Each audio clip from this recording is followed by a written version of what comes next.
Welcome to our channel. Today we how to recover data from Fastly, quick tutorial step by step clearly. To recover data from Fastly, start by logging into your Fastly account.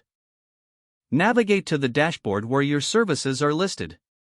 Select the service you want to retrieve data from.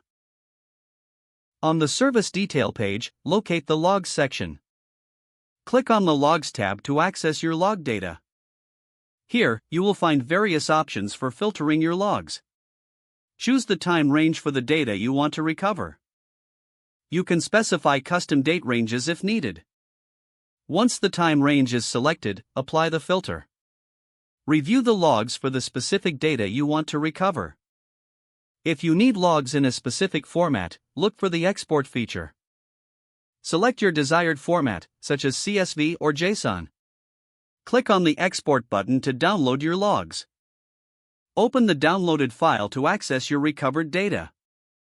If necessary, use data analysis tools to organize and interpret the information. For any issues, refer to Fastly's documentation for troubleshooting guidance. This process allows for efficient data recovery from Fastly's platform. If the page does not load, refresh the browser or try again in a private or incognito window. Make sure you are using the correct email address, then retype it carefully to avoid small typos. If your password is not accepted, use the reset option and create a new strong password you can remember. Check your spam folder for verification or security emails, then complete any requested confirmation steps.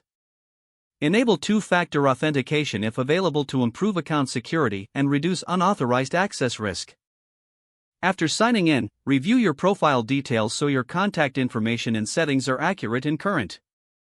If you see an error message, note it down and try again after restarting your device and internet connection.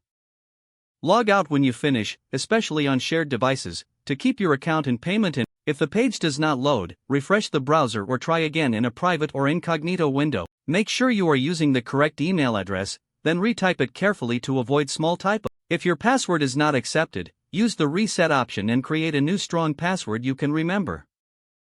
Don't forget to like this video and subscribe to our channel for more step-by-step tech guides.